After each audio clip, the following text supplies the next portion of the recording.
Hello, I'm Pam Hoffman, Everyday Spacer. I'm Jeff Miller, 2049 Outfitters. At Everyday Spacer, we show folks how to personally and directly participate in space exploration, science, and astronomy. We're here on Friday nights at 9 p.m. Pacific Time, 12 midnight Eastern Time, and 1 p.m. Saturday in Hong Kong. We're broadcasting live from Thousand Oaks, California. Thanks so much for joining us. And we've already got Paulo with us. Thanks a lot. Nice to see you. Okay, tonight's topic is Journey from Mars 2020 to Perseverance on Mars. We've been traveling to JPL lots over the past few years. Yeah, we're fairly local here. Like Pasadena is maybe an hour away, and if traffic's bad, a little more. But when they were building the Mars 2020 rover, which is now called Perseverance, and it's sitting on Mars, we went periodically. I think we went once a quarter there for a while. So yeah, tonight we're gonna chit-chat about going over to JPL and share with you some photos we took and some videos. And just so you know, while the video is running, we can't talk about it. You can't hear us. They mute us so you can hear the video. Yeah, and just because our editing equipment is not the... Oh, hi, Christina. Hard for me to read that. I know. It's so small. Christina and Jared, thanks a lot for joining us from Riverside. Hi. Our equipment, our editing equipment isn't like the best, so the sound volume on the videos is pretty high relative to the sound volume of us talking. So you might just, word of warning on that. And most of the sound on the videos isn't entirely relevant, but a lot of it's background noise. Yeah, sometimes someone's actually narrating what's going on. And they're very short because at JPL, they would ask us, please don't take a really long video because we want to encourage people to come and see for themselves. But of course, now that has changed. And we're actually gearing up to do something pretty cool in a couple of weeks. Oh, hey, Cliff. Cliff from Australia. Thanks for joining us. Really appreciate that. All right, so we're going to get underway. Like I said, we're going to share pictures and videos, and we'll talk while we're sharing the pictures. Then we will run the videos periodically. Like I said, they're really short, but we cannot speak to you during the video itself. All right. Oh, hey, Daniel. Hi. Nice to see you. Thanks for joining. I don't know what that means. Is that no, I think that's ham radio thing? Yeah, okay, very cool. All right. Any of you hams out there, that's how you talk to Daniel. Okay, so I think we're just going to go ahead and get started. We'll show some pictures right now. Here we go. And this is us at, I believe it was from 2016. Yeah, this is in 2016, and there's sort of a little place there that has a very small gift shop, and we're not really supposed to be in there, but you know, if you got to go to the bathroom, that's in there. And we wait outside typically to take the tour. Yeah, that's basically the place outside of there is where everyone gloms on to take the tour. And yeah, so we were there 2016, 17, 18, and 19. So we went from empty clean room to empty clean room as they built it and then shipped it off. So, and this is first place you go when you're going there. Oh, we're not seeing this whole thing. Maybe if I view it. And just do... Yeah, this is really cool. You start off all together in the Von Karman Auditorium. There we go. Thanks, Jeff. That's a little better. And in the auditorium, they talk to you for a little bit. They run some video, and then they answer some questions. And all around the perimeter of the room are these beautiful scale models of various spacecraft. And I think there's a couple more. So we just wanted to show you a little bit about how this tour goes. But the main attraction is the clean room, where it changes periodically. So this is part of another one of the spacecraft sitting in the Von Karman Auditorium in the perimeter. Oh, and well, you can see by the disc there which one it is. Yeah, so exactly. Right. Yeah. So, you know, and after the presentation, the video, you are allowed to walk around and look at these. There's some material to read, and they say go ahead and take as many pictures as you want. They answer your questions.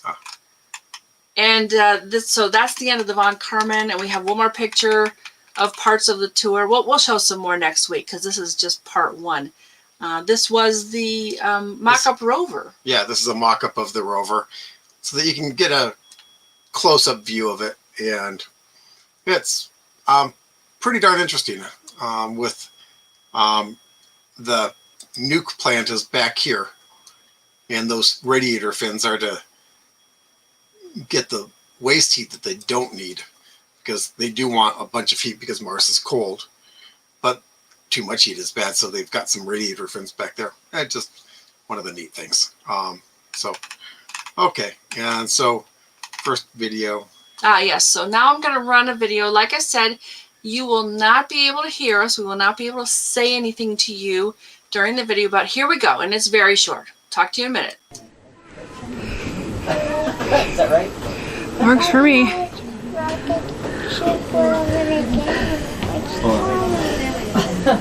All right, you guys. Can y'all hear me okay? All right. So come on down this way, you guys. I'm going to slide down here so you can hear me better, bro. Yeah. But, as soon as I can breathe again.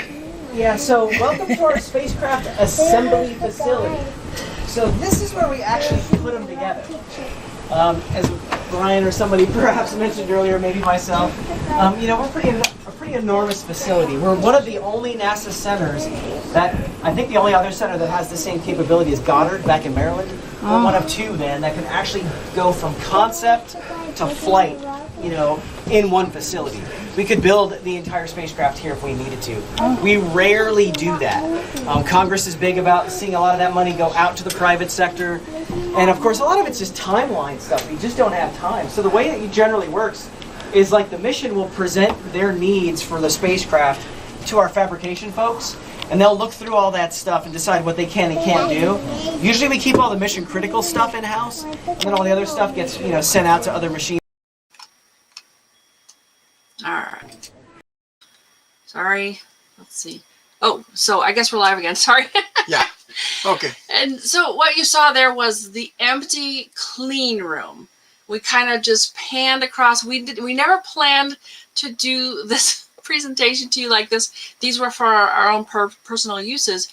And so, you know, there's a little bit of weirdness about it. But yeah, go ahead. Yeah. And my camera work would make Cliff cringe. But hey, if it's shaky or blurry, that was me. If it's steady and clear, that's probably Pam taking that photo. Yeah, so just so you know what you saw, we panned that whole clean room, and in the gallery, which is overlooking the clean room, we got to stand and hear the presenter, and different people do different, you know, talk different ways about the what are you doing? Oh, Sorry. just, I don't know if you showed this from Cliff. Yes, I did. Okay. All right, sorry about that. So we took a picture. This picture is in fact in the gallery, and some things would change a little bit in there, but mostly it was about the same.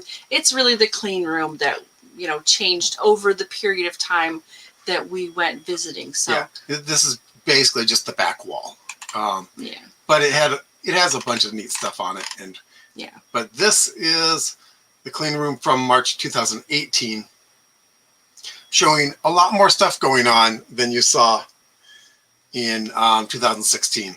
Right. So things would change over time, and that's why we kept going back. We wanted to visit periodically and see what it was like, see what the differences were. Oh, hey, thanks, Cliff. Yeah, we're having fun. So yeah, go ahead and we just have a few of them tonight, but we will talk about it again next week. Yeah, and this is, well, I just wanted to point out, because this has a good shot of the various places in there. Oh, right, yeah. In the upper left corner is the mechanical handling and test equipment. We never really saw anything going on in there. Either it happened while we weren't there, or there just wasn't much to see there.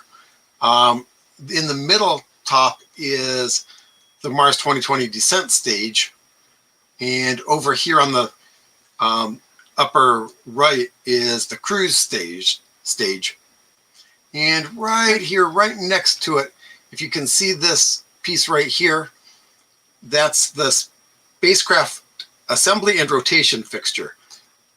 And the cruise stage is actually upside down while they're building it. And the reason they have the other, what is it called? It's the rotation, the spacecraft assembly and rotation fixture. Yeah, because they eventually put it on that fixture and then turned it over. I found some pictures that actually they took at NASA. So I think next week we'll try and share some of those. These were our pictures though. Yeah. Cliff had a question real quick. And when you ask where was that at, Well, Cliff, are you asking specifically the city the JPL's in? Help me out a little bit. Specify a little bit more what you want to know about. Okay, so are we ready for the next picture, or are you still describing stuff? Oh, and this thing is just a gantry that they hang some stuff on, and we'll see that more later. Yeah. Just, you can see here that it comes apart here so that they can put it around stuff. We won't see it apart after this. And, oh, well, okay, yes, we will, because yeah, just a farther out picture of this. We just took different pictures at different times. Oh, yes, the clean, okay. Yeah, this is the clean room, Cliff, at JPL. One of the clean rooms. I think they have more than one. Right, and it's pretty huge, as you could probably see when I was panning that video. And this is a better shot of that rotation assembly, but right. Yeah.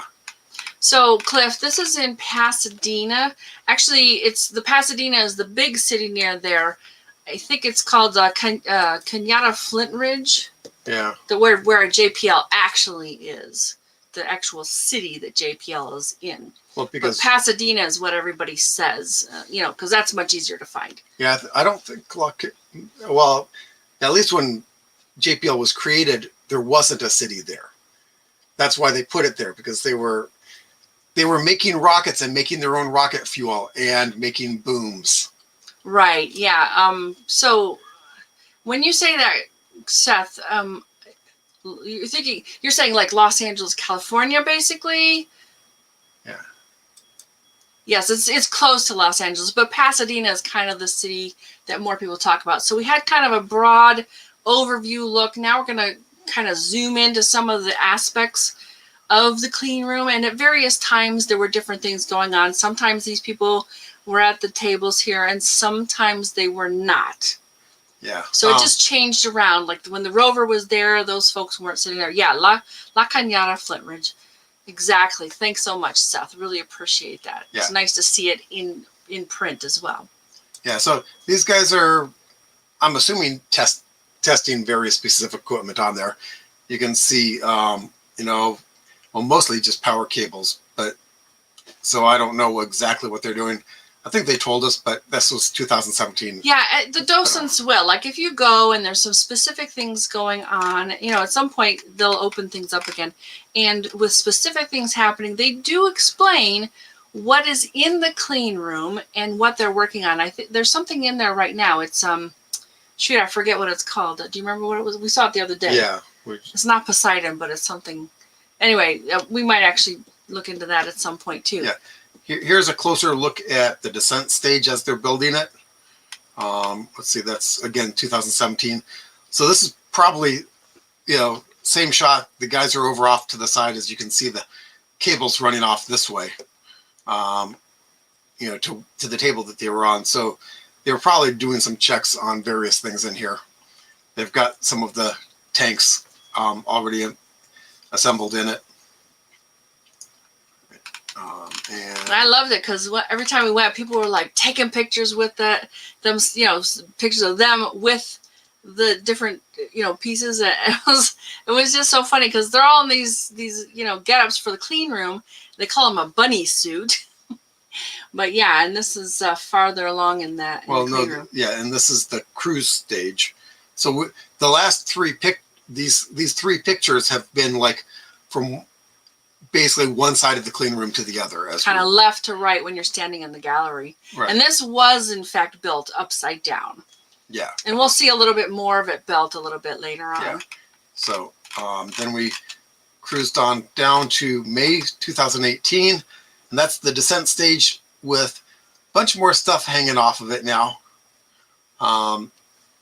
Yeah, and that's why we went back so often. We wanted to see the different, how much more was built, what kind of, just the changes. It was really, I thought it was really exciting to go back periodically and see what had changed. And yeah, and if we'd known we were going to be doing this, we would have made sure that we took pictures like in sequence in specific spots, just so that we could do a, like a flip book on them to show the difference. But hey, we were just doing it for us at the time. Yeah, this was for fun at the time, but we got some interest, and we thought, hey, we'll put together a little bit and see what happens. Yeah. Well, someone that Pam was talking to, so could anybody visit this facility, or only invite Cliff? Good question, Cliff. Thanks so much for asking. When things were basically open and basically normal, you are able to go visit. If you actually found you found the website and you went on the right day, which is basically the first Monday of the month, and you hit it right at 9:00 a.m. Pacific time, because it was kind of like watching a rock concert. They sold out. Those tickets sold out within 5 minutes, pretty much every month. So it was a possibility to go. You would take like what they call a private tour.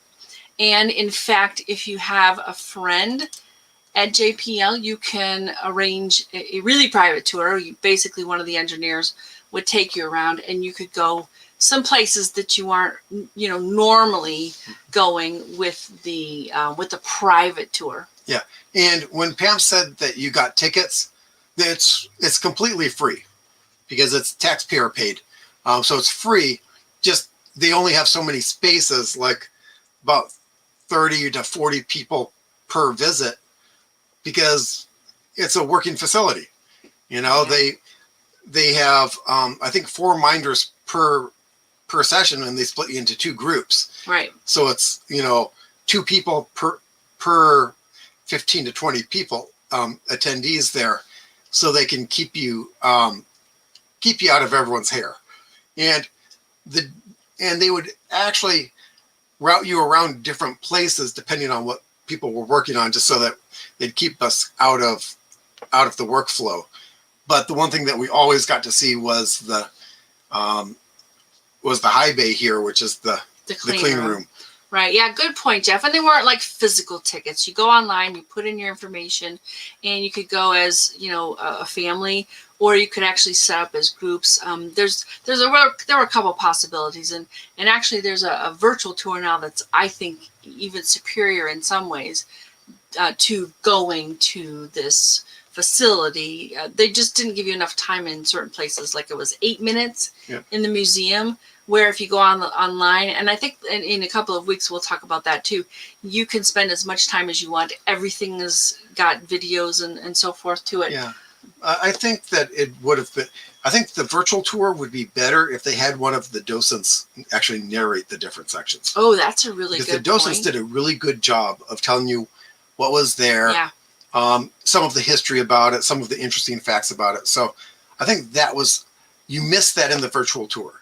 But right, and Cliff, when anybody can visit, yes, they do ask you if you're a U.S. citizen, but they only want you to say yes or no. It doesn't preclude you from going. They just want to know. They do actually do a background check. That's why normally it was like 2 to 3 months in advance. Sometimes it was 5 months, so it varied a little bit. But they needed time to do a background check on all the people who registered to go. Yeah, I suppose like if you're a known spy for China or Russia, then maybe you wouldn't be able to visit. But I think that as long as you don't have any felonies under your belt or anything like that, they're pretty open for you. And there's the cruise stage. If you notice, they've built up some more stuff. They've got some tanks on there, and they've got some of the siding on it. Yeah, again, this is being built upside down, and then they turn it over onto the rover a little later on. Yep.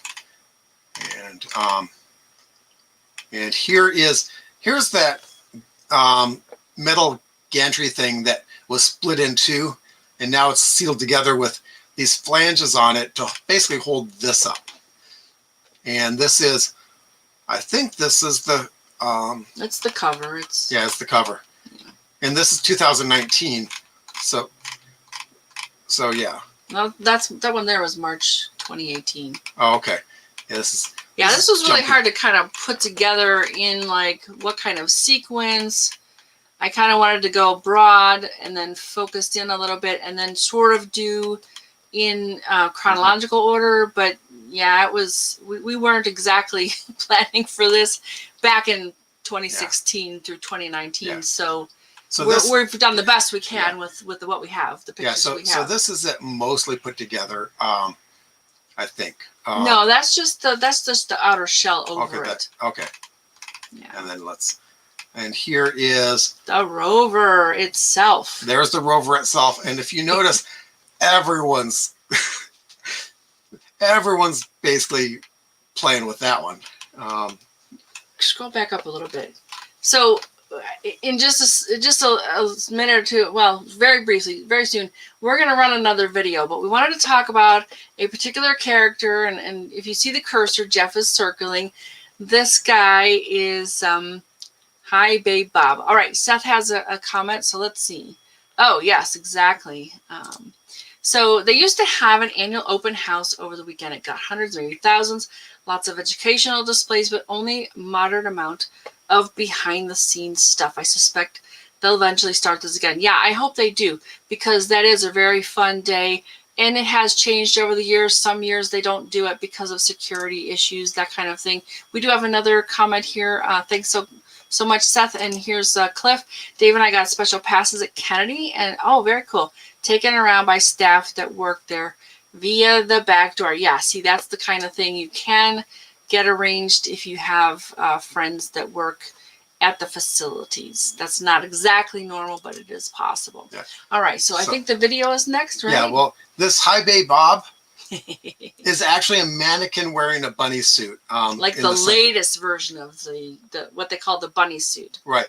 And the whole reason for him there is because sometimes there's no one in the high bay. So when they do a tour, they want to show something. So they propped this guy up once, and he actually became kind of a fixture here. So no matter what they're doing, Hi Babe Bob is somewhere in there. It's like a Where's Waldo. But, you know, it does provide you with a certain amount of scale, because just looking over an empty clean room from the gallery, you don't quite get a feel for, you know, how big things are. And with something that's basically person size, you can kind of tell when there's nothing in the clean room. Of course, with people in the clean room and something being built, it is in fact very evident what you're seeing there. So is the video next? Let's yeah, see the video is next. The video is next. All right, so we're gonna run this video.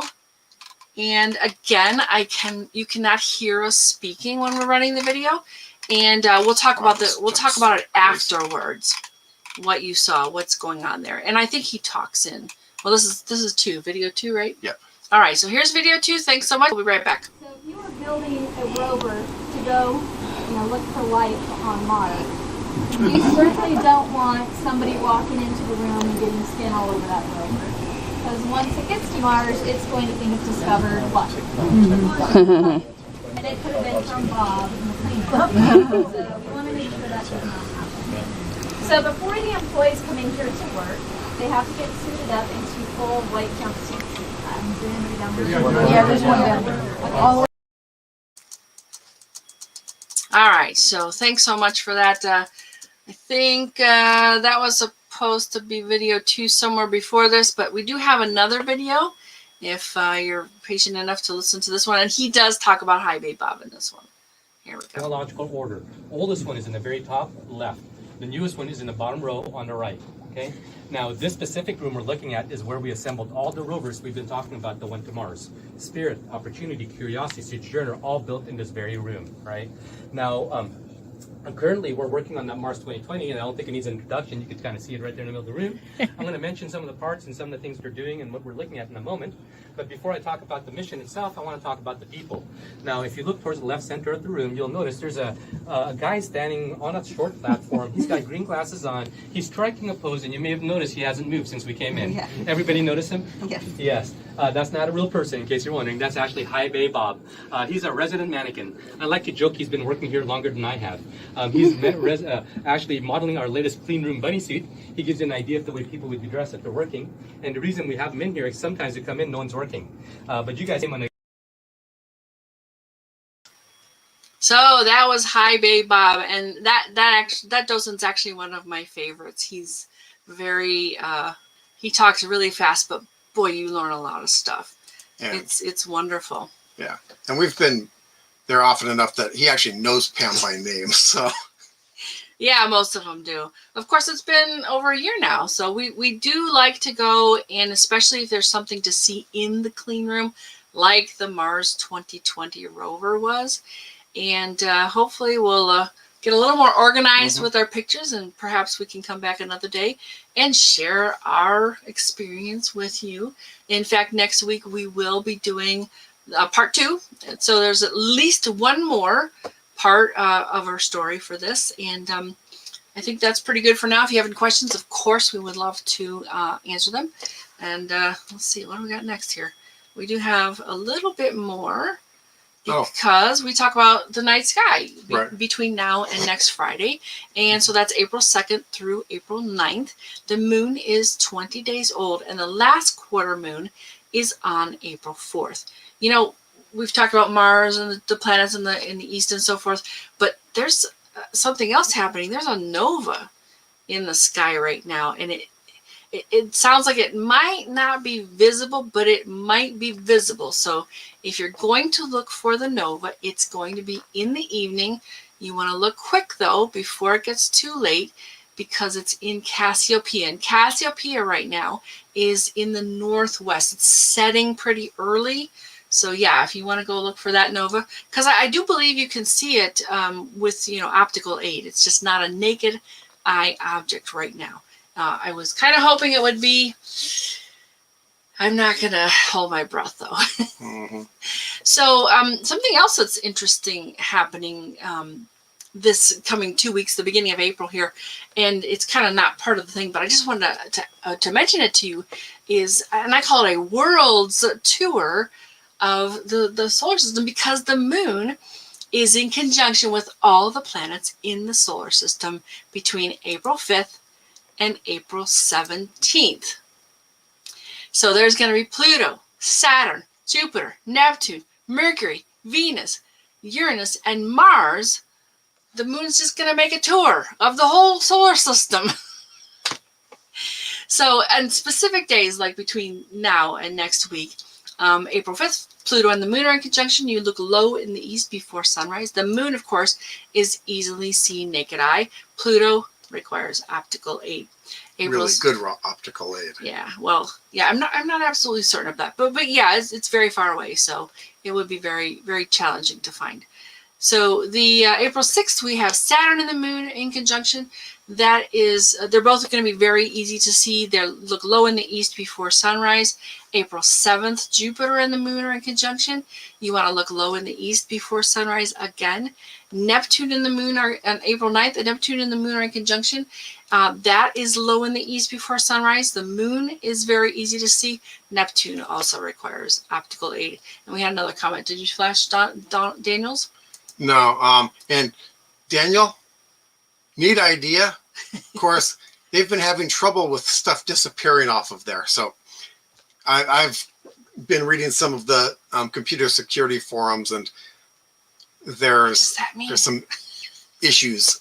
There are some issues with that. So what does that mean, though? I don't really know what that means.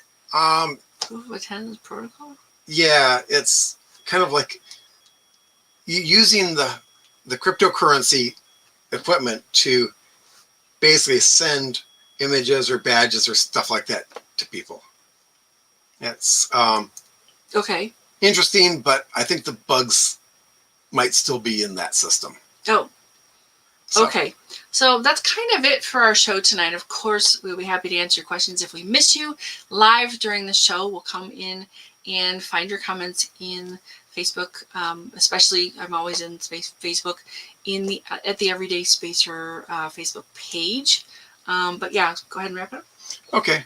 If you or someone you know has done something interesting involving space exploration, science, or astronomy, we'd love to share our live. Join us again next Friday, April 9th, and we'll talk about the journey from Mars 2020 to Perseverance on Mars, Part 2. Yep. There's a little bit more to our story, and we would love you to join us and come along.